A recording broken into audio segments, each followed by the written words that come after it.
오늘 시편 16편의 그 주제가 다윗의 믹담이다 이렇게 그 제목이 써 있습니다. 이 믹담이다 이것은 조각을 해서 새긴 것이다. 또 광석 금과 같다. 또 신비스럽다. 너무 신비스럽다 이런 그 뜻을 갖고 있는 것이 이제 믹담입니다. 비밀스럽다, 신비스럽다, 황금 같다, 조각을 해놓은 것 같다.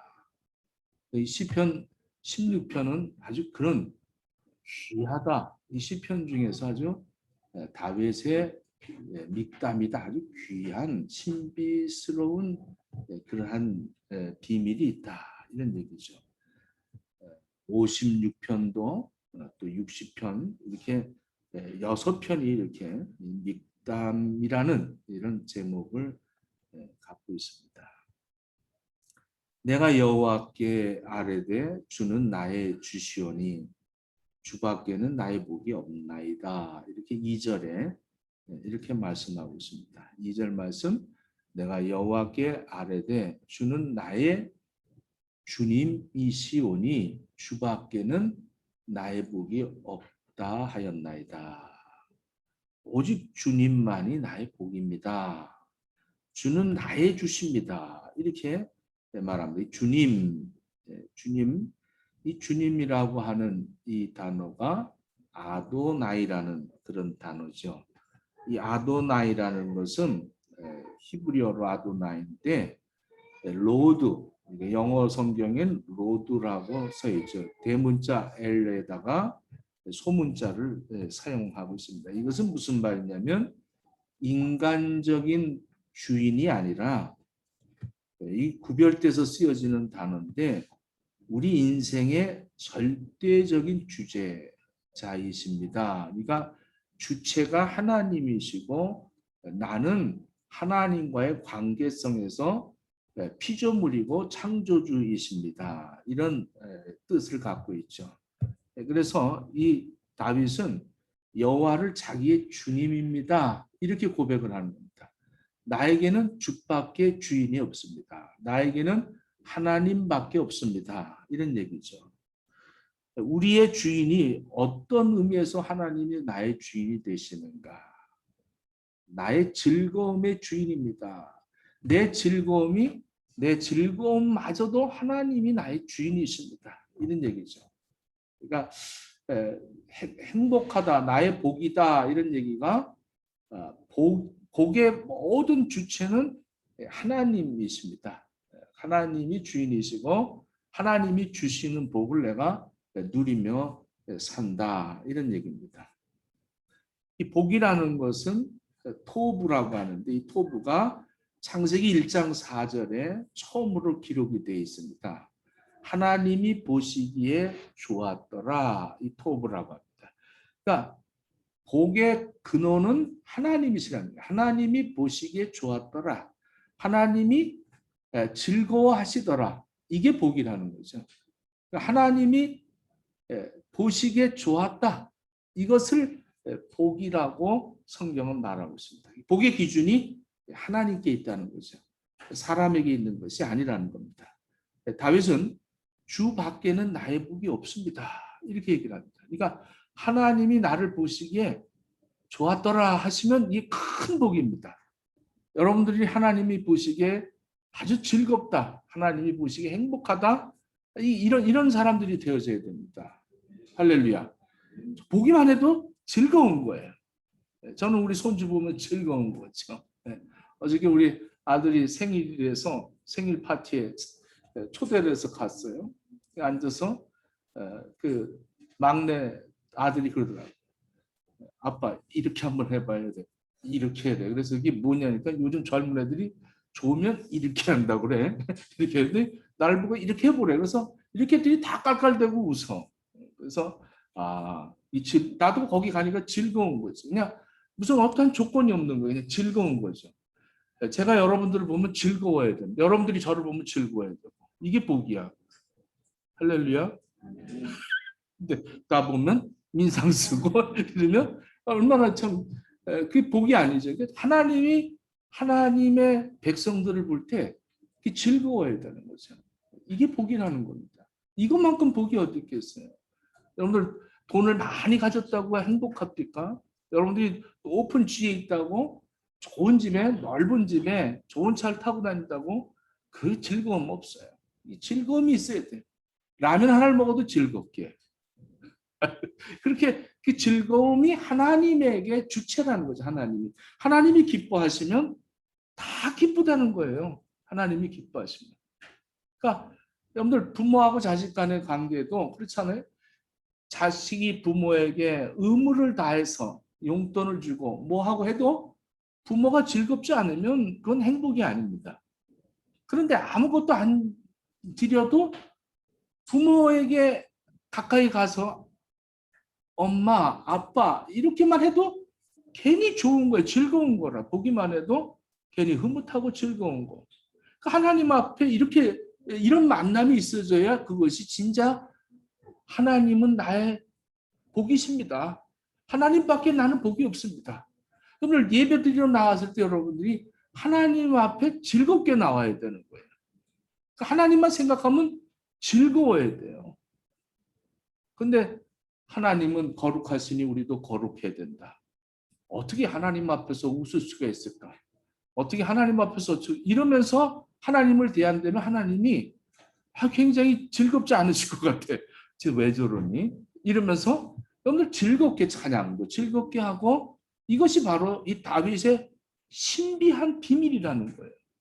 이거 신비한 거예요. 이건 어떻게 뭐 배워서 된 것이 아니라 이 다윗은 이런 신비한 비밀을 깨달았다는 얘기죠. 그래서 다윗이 얘기하기를 나는 무슨 왕이 돼서 나는 무슨 큰 나라를 통치하고 있어서 나는 그래서 행복한 게 아니라 나의 복은 오직 나의 하나님이 나의 복이십니다. 이런 이 비밀을 깨달은 거예요. 이 비밀을 이거 너무 신비스럽다는 거죠. 신비하다. 히브리서 11장 6절에 보면 믿음이 없이는 하나님을 기쁘시게 하지 못하나니 하나님께 나가는 자는 반드시 그가 계신 것과 또한 그가 자기를 찾는 자에게 상 주시는 이심을 믿어야 할지니라 이렇게 말합니다. 많은 사람들이 복을 얻으려고 참 애를 쓰죠. 특별히 이제 우리나라 이 정서는 복이 많잖아요. 김성복 뭐 이렇게 복이 아주 얼마나 많은지 몰라요. 뭐 복자, 복순이 뭐 수저에도 복, 뭐 심지어는 젓가락에도 복이 들어가 있더라고. 모든 게 복. 우리 새해 복 많이 받으세요. 복 얘기만 하면 왜 그렇게 받고 싶은지. 성경에는 부자 되지 말라고 그러는데 자꾸 부자 되려고 하는지. 얼마나 참 하나님 말씀을 무시하면서 신앙생활 하는지 모르겠어요. 이 다윗이 얘기하기를 우상 앞에서 나는 우상과는 거리가 멀다는 거죠. 우상과 거리가 멀다. 이렇게 말합니다. 4절에 보니까 4절 말씀 봅니다. 다른 신에게 예물을 드리는 자는 괴로움이 더할 것이라. 나는 저희가 드리는 피의 전제를 드리지 아니하며 내 입술로 그 이름도 부르지 아니하리로다. 이렇게 말합니다. 다른 세상적인 방법으로 내가 뭘 많이 성취하고 내가 많이 그것을 모으려고 하는 그러한 일은 내가 하지도 않고 우상을 이름마저도 부르지 않겠다. 이렇게 얘기를 합니다. 많은 문제들 앞에서 사람들이 정말 다른 신을 구하는 사람들이 얼마나 많이 있는지 몰라요. 어떠한 문제가 내 앞에 닥치게 되면 내 힘으로 감당할 수 없으니까 무언가에 어떠한 힘을 의존하려고 하죠. 그래서 어떠한 인맥을 찾기도 하고 가장 또 먼저 생각나는 것이 아마 돈이 있으면 이 문제가 해결될 것이다 이렇게 생각하는 사람들도 있습니다. 그래서 어떤 문제가 직면하면 내가 너무 어렵고 괴롭고 고통스러울 때 나는 이 모든 사람의 힘을 얻으려고 그러고 어떤 백그라운드를 찾으려고 그러고 물질을 찾으려고 그러고 아니면 도망을 치는 사람들이 있습니다. 피해서 다른 데로 포기해버리는 이런 사람들도 있죠. 어떠한 방법, 어떠한 수단 이런 것들을 먼저 생각하지만 이 다윗은 이 비밀을 깨달은 거예요. 이 신비로움을. 여러분들 신앙생활은 사실 신비로운 겁니다. 근데 이 신비로움에 빠져버리면 신비주의가 되는 거예요. 이건 어떻게 형용할 길이 없어. 왜 그렇게 좋은지 모르겠어. 새벽 기도가 그렇게 좋은지 모르겠어요. 할렐루야. 부부간에도 이렇게 막 싸우다가 너 예수 믿어? 그러면 믿는다. 너는 예수 믿는다. 그럼 끝난 거지. 더 이상 할 얘기가 없는 거지. 그러면 예수님한테 맡겨버리면 되는 거예요. 거기서 뭐가 구차하게 뭐가 있어요. 그 신비스럽지 않아요? 참 그 신비한 것 같아요. 그렇게 뭐 다 끝날 것 같더라도 또 이 웃으면 그 어떻게 뭐라고 그러지 않아 부부싸움들? 나만 그런가? 여러분들은 안 그런가? 아니 참 비밀스럽지 않아요? 그거 신비스럽고 참 이 세상에 참 하나님하고 나하고 관계도 그런 것 같아요. 하나님하고 나하고 관계도 하나님 막 거룩하시고 위대하시고 존귀하시고 찬양하고 막 이러면서도 즐거움이 없다면 그 신비로움을 아직 맛보지 못한 거죠. 그래서 이 지금 다윗은 여기에서 주제를 닉담이다. 아주 신비롭다. 이건 비밀이다. 알 사람이 없다는 거죠. 여러분들 하나님 앞에 가까이 갈수록 하나님은 크고 비밀한 것을 우리에게 가르쳐 주신다고 약속하셨습니다. 우리 하나님 비밀을 깨달으면 괜히 그렇게 좋은 거예요. 혼자서 즐겁고 예? 왜 하나님이 기뻐하시니까. 하나님이 나를 보면 기뻐하시는 거예요. 내가 노아를 보면 기뻐하듯이 예? 윤소를 보면 기뻐하듯이 서영을 보면 기뻐하듯이 이제 우리 이경재 집사님도 이제 자랑 이제 시집 보내고 이제 애 하나 낳으십시오. 그때부터는 또 얼굴이 더 환해질 거예요. 지금도 새벽기도 나와서 화나는데 그때 막 그냥 뭐 이 할아버지 되면요 이루 말할 수 없습니다. 그래서 손주 자랑할 때는 꼭 돈 내고 자랑하라고 그런 얘기가 뭐냐면 그게 즐거운 거예요. 다른 게 없어. 그냥 보면 즐거운 거예요. 하나님이 저를 보면 그렇게 즐거웠으면 얼마나 좋겠어. 이 찬양함으로 스바냐 우리 3장 17절에 나오는 너의 하나님 여호와가 너희 가운데 계시나 이 찬양 한번 같이 한번 해봅시다.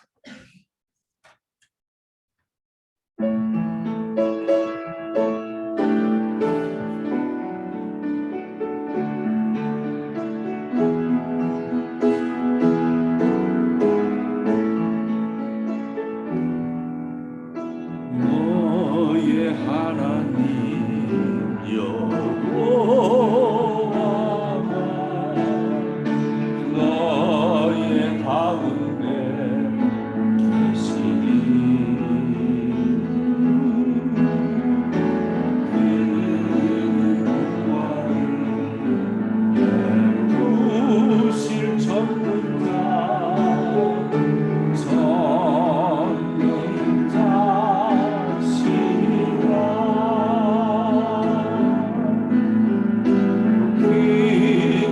너로 인하여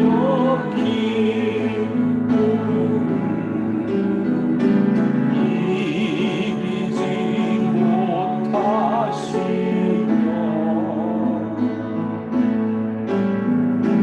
너를 잠잠히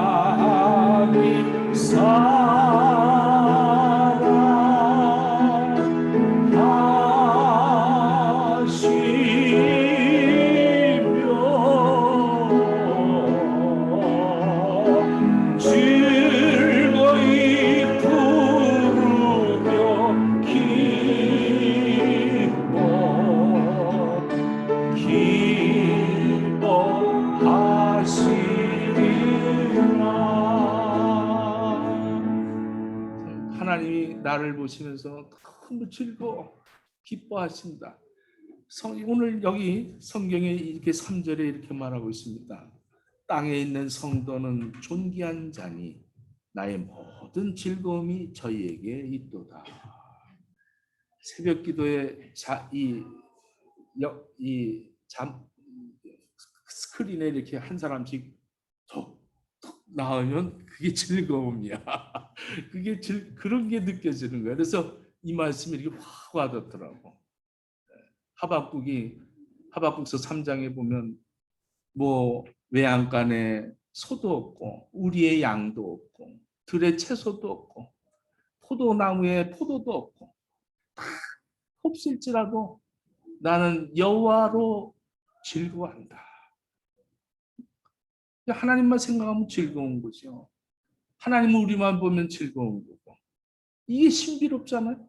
이거 비밀 아닙니까? 얼마나 즐거워. 여러분들 뭐 많이 소득을 많이 했다든가 여러분들이 무언가를 성취했다고 해서 즐겁습니까? 그 아무리 많아도 즐겁지 않고 거기에 어떤 행복은 없어요. 근데 다윗은 그런 것에 염려하지 않고 그냥 하나님이 나의 주인이십니다. 내 모든 것의 주체십니다. 그래서 하나님만 한 분만만 생각만 난 너무 즐거워요. 하나님도 나를 보면 즐거워하시겠다. 이 즐거움이 이게 신비롭다는 거예요. 이게 비밀이라는 거예요. 그래서 이 다윗은 5절에 이렇게 얘기합니다. 여호와는 나의 산업과 나의 잔의 소득이시니 나의 분깃을 지키시나이다. 하나님이 나에게 6절 내게 줄로 재어준 구역은 아름다운 곳에 있으며 나의 기업이 실로 아름답도다. 하나님이 나에게 이렇게 정해주신 내 인생을 살아가는데 나에게 주어진 그 모든 것들 그것만 나는 아름답다는 거예요. 다른 거 욕심내지 않는다는 거예요. 다른 거 비교하지 않는다는 거예요. 남은 어떻고 어쩌고 이게 아니라 그냥 나에게 주어진 이곳에 이것이 실로 아름답다. 우리는 자꾸 남의 거 누구 거 비교하고 그러잖아요. 비교하고 그렇게 자식들도 비교해서 그렇게 됐으면 좋겠다. 내 아내가 그랬으면 좋겠다. 내 남편이 그렇게 했으면 좋겠다. 이러면 아름다움이 없어. 거기에 즐거움이 어떻게 있겠어요. 근데 그게 보면 그 하나님의 비밀이에요. 이게 하나님의 비밀. 이게 신비로운 거예요. 없는데 그렇게 즐거운 거예요. 우리 교회 전도사님들 다 즐겁잖아. 전부 콧노래를 부르면서 층계로 올라오는 것들. 모두가 즐거워. 모든 게 즐거운 거예요. 우리 교회에서는 안 즐거운 사람 딱 두 사람만 있습니다. 여러분들 즐거워야 돼. 즐거워야 돼. 할렐루야. 옆 사람한테 즐거웁시다. 나의 분깃을 지키시나이다. 일용할 양식이라는 거죠. 일용할 양식. 더 뭐 필요 없다. 더 필요 없다. 이런 얘기죠. 우리의 참 행복, 나의 즐거움, 나의 가지고 있는 내가 갖고 있는 시간, 내가 갖고 있는 재물, 내가 갖고 있는 재능 이것이 그렇게 아름다운 나의 기업이 실로 아름답다. 그래서 그거 하나 갖고도 벌써 즐겁다는 거예요. 여러분들 이 신비로움을 이 비밀을 여러분들이 깨닫기를 축원합니다. 그래서 오늘도 주일이 기도하는데 얼마나 예쁜지 실로 아름답다. 딴 교회 뭐 기도하면 무슨 소용이 있겠어요. 우리 교회 주일이가 와서 대표기도 조그만 게 탁 마이크를 탁 내리더니 지저스 내 마음에 이러는데 난 그거만 알아듣겠는데 하여간 그냥 얼마나 기특하고 또 뒤에서 찬양하는데 아버지가 찬양하니까 뒤에서 아들이 또 노아가 또 같이 불러주더라고 또 이렇게 그런데 그 소리만 들어도 그냥 이렇게 즐거운지 모르겠어. 하나님이 아도나이 나의 주인입니다. 이건 뭐가 주인이냐? 이 예배의 주인이 하나님이시라는 거예요. 예배의 주인. 근데 우리 예배는 나를 위해서가 아니라 하나님이 주체입니다. 그래서 이 예배는 하나님이 주인이십니다. 이래야 됩니다. 우리는 지음을 받은 사람들이 그래서 지으신 이를 경배할 수밖에 없습니다. 근데 이것도 비밀이야. 이것도 나를 지으신 이가 하나님이십니다. 이것이 이 비밀이 아무나 아는 게 아니란 말이죠. 나에게 깨달아질 때 그때 그 즐거움은 이루 말할 수가 없는 거죠.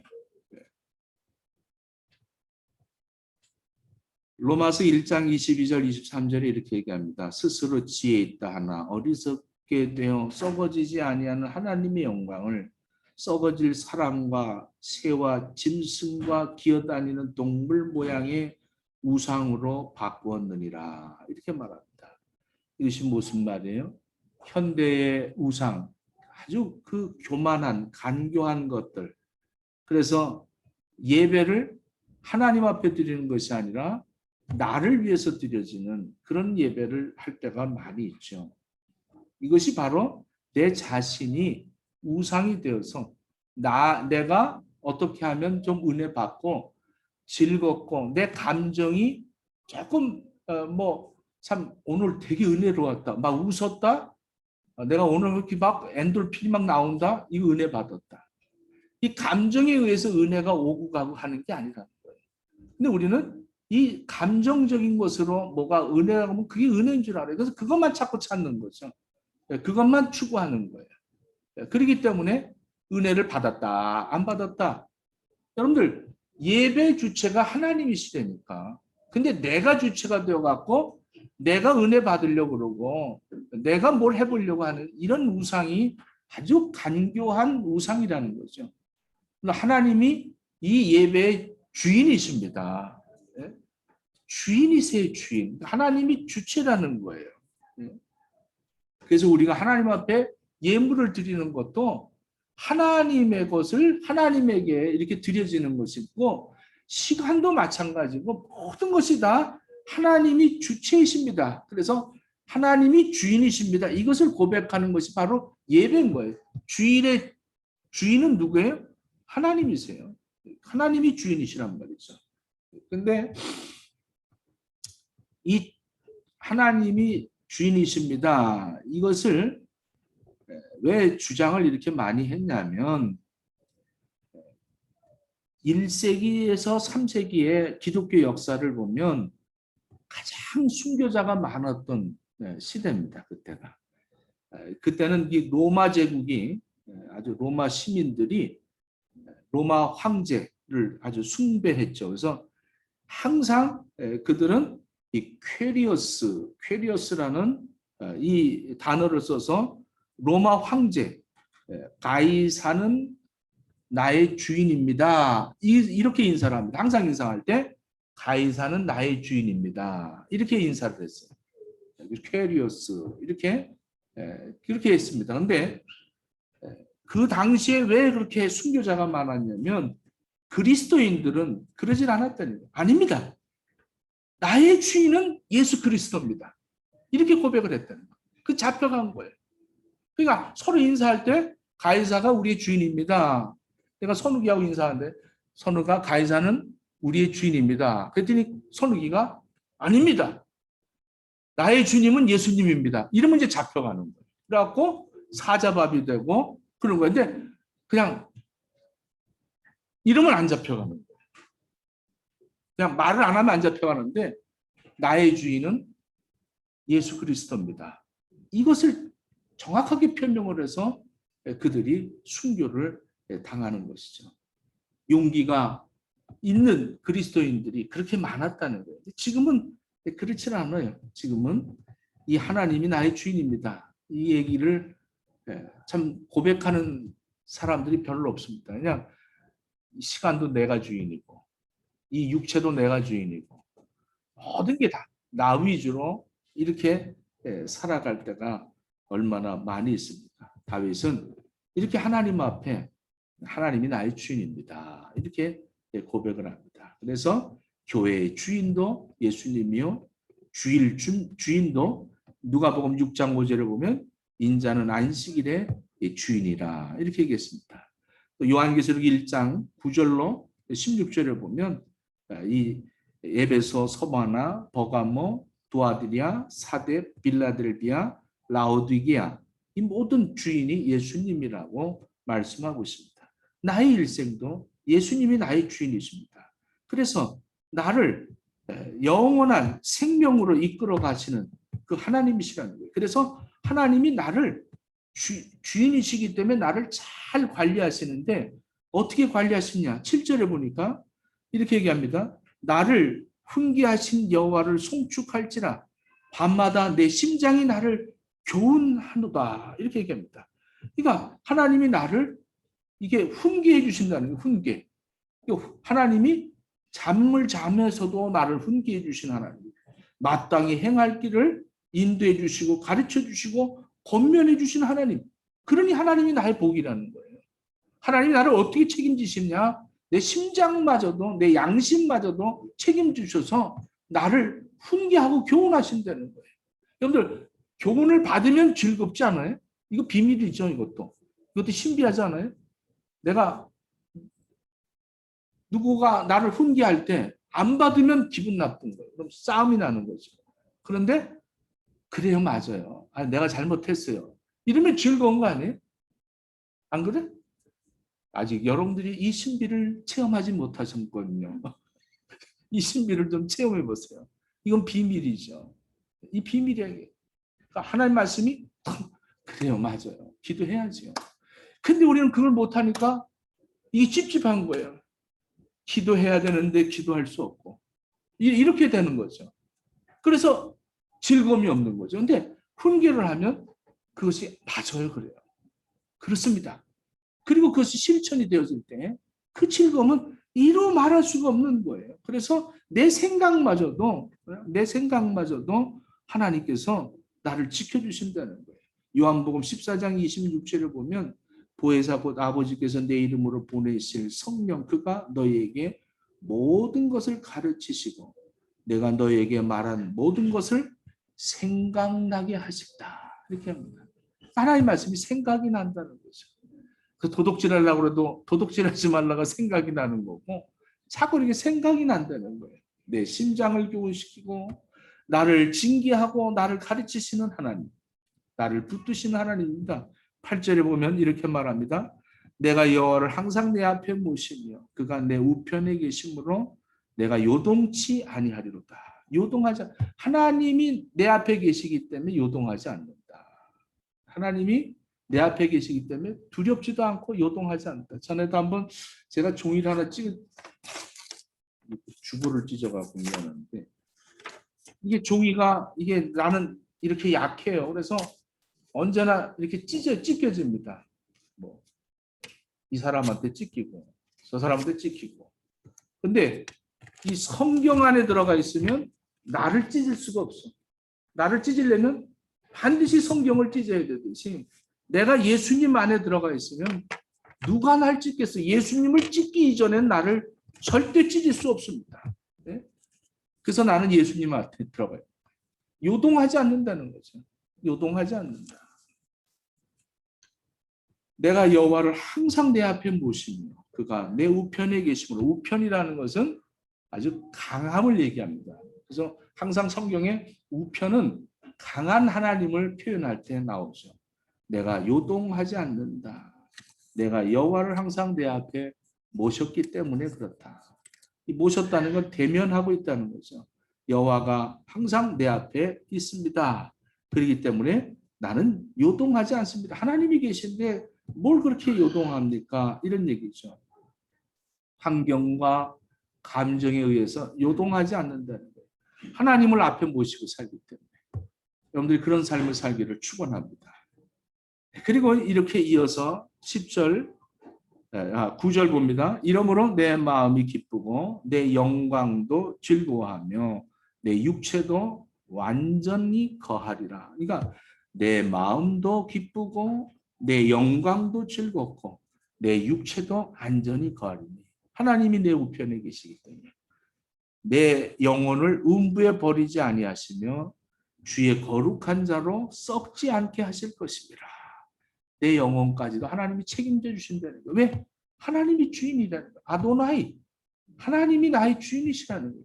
모든 관계에서 주체는 하나님이기 때문에 나를 하나님이 즐거워하시고 나도 하나님 때문에 즐겁고 내 영혼까지 책임져 주시고 내 생각도 책임져 주시고 내 심장도 책임져 주시고 나의 모든 하나님이 자로 채워준 그 영역도 하나님이 나에게 주셨기 때문에 실로 아름답다. 이렇게 고백하는 거죠.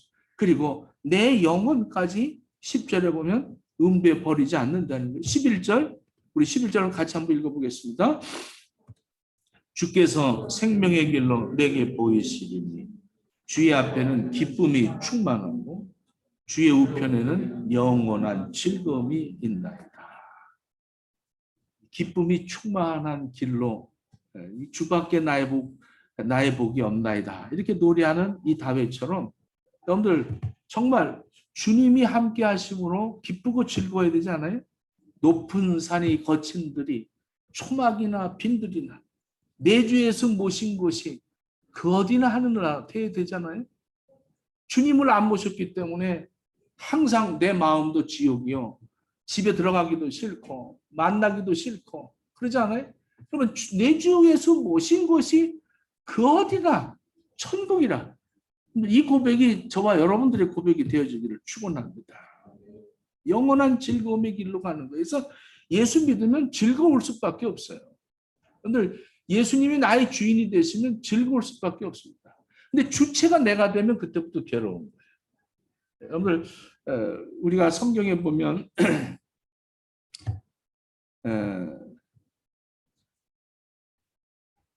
누가복음 15장에 보니까 이 아버지에게 먼저 재산을 달라고 해서 나간 아들, 둘째 아들이 있습니다.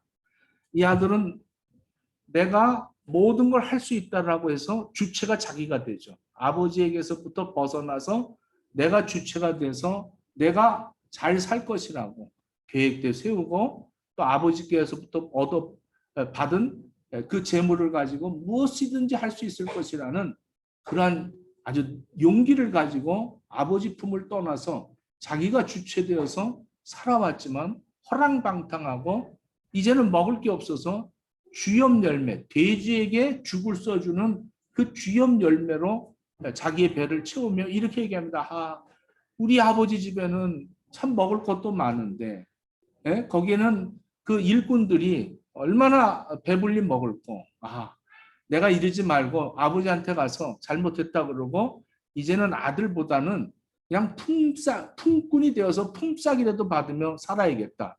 그리고 아버지에게로 갑니다. 아버지로 갔을 때 상고가 뭔데 아버지가 자기 둘째 아들이 오는 걸 보고 달려가죠. 맨발로 뛰어가서 그 아들을 끼안고 얼싸안고 그리고 반지를 껴주고 신발을 신겨주고 좋은 옷을 입히고 그 파티를 합니다. 잔치를 하죠. 여러분 주체가 내가 되었을 때는 항상 즐거움이 없어요. 고통이었는데 아버지가 주체라는 것을 깨닫고 아버지께로 돌아가면 그때부터 즐겁고 행복한 거예요. 그때부터. 그러니까 모든 삶을 하나님을 내 앞에 모시고 살 때 그때 그 즐거움이 있는 겁니다. 보십시오. 아버지가 아들을 볼 때 야, 너 이제부터 일한 만큼만 내가 주겠다. 그렇지 않아요. 야, 첫째 아들은 아무리 일을 해도 나는 아무것도 주지 않는데 둘째 아들은 준 걸 다 허랑방탕하고 다 쓰고 왔는데도 이렇게 파티를 합니까? 그리고 아버지한테 오히려 아주 참 불평을 하죠. 아버지가 뭐라 그래? 야, 아들아, 너는 나하고 늘 같이 있었잖니. 저는 이 말씀이 전도사 때 저는 은혜를 받았어요. 그래서 하나님하고 나하고는 이런 관계구나. 하나님이 주체고 하나님이 나의 주인이시다. 하나님이 나의 아버지시다. 하나님이 나의 구속자시다. 이것을 알고 나서 하나님 걸 가지고 사는 거예요. 나는 품꾼이 아니라고. 나는 품꾼이 돼서 내가 일한 만큼 소득을 취하려고 하는 게 아니라 하나님 것을 가지고 살기 때문에 하나님 내가 일했으니 주시오. 이거보다는 하나님 거 갖고 사는 거예요. 우리 교회는 전부 하나님 거 갖고 사는 거예요. 할렐루야. 근데 일한 만큼 싹을 얻으려고 그러고 이런 것이 아니라 하나님 것을 가지고 사는 사람들은 이것도 신비로운 비밀 아니겠어요? 왜? 여러분들 하나님 거 갖고 살지 않고 내가 노력한 만큼만 수고한 것만 먹고 살고 싹꾼으로 품꾼으로 그렇게 사시는 분들은 항상 행복할 수가 없죠. 더 받으려고 그러고 더 움켜잡으려고 그러고 왜? 아버지와 아들과의 관계가 아니니까. 그래서 이 양자를 택하면 양자들이 항상 부모를 의심해서 먹을 걸 전부 이렇게 침대 밑에서 숨긴대잖아요. 다 숨겨놓고 옷 사주면 새 옷도 숨겨놓고 다 숨겨놓는다는 거예요. 자기의 부모가 되어서 부모의 모든 재산이 내 것이고 그렇게 돼야 되는데 아버지 건 아버지 거고 내 건 숨겨놓은 것만이 내 겁니다. 이렇게 살면 얼마나 힘들고 불행하겠습니까? 전체가 이 우주 만물의 주인이신 하나님이 나의 아버지세요. 근데 아버지 것 여러분들 저는 이 말씀 준비하다가 내가 갖고 있는 걸 다 쓰고 가야 될 텐데 다 쓰고 갈 수 있을까? 이 생각 아까워서 못 쓰고 죽고 난 다음에 남 주고 제가 우리 사촌 형이 갑자기 그 일산의 땅이 그냥 아파트가 들어서는 바람에 100억이 생겨서 100억. 근데 자식이 없어. 근데 양녀를 하나 뒀는데 그 양녀 부럽더라고. 쟤는 이제 100억을 만드구나. 쟤 100억을 만드구나. 네.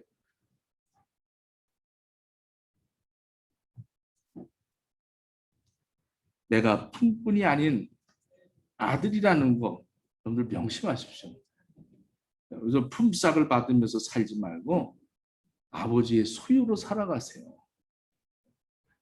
하나님이 아버지가 나에게 필요한 만큼 주시고 뭐 아직 철이 없어서 그거 줘봤자 그거 쓸 수도 없는 사람들은 그거 받지 못하는 거 아니겠어요?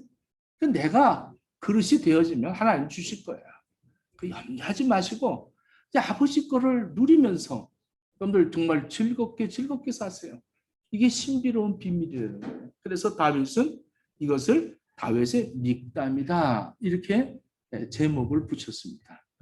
저와 여러분들의 삶 속에 이 신비로운 비밀을 깨달아서 정말 즐겁고 즐거운 하나님을 내 앞에 모시고 살아가는 복된 삶을 갖기를 예수님 이름으로 축원합니다. 기도하겠습니다.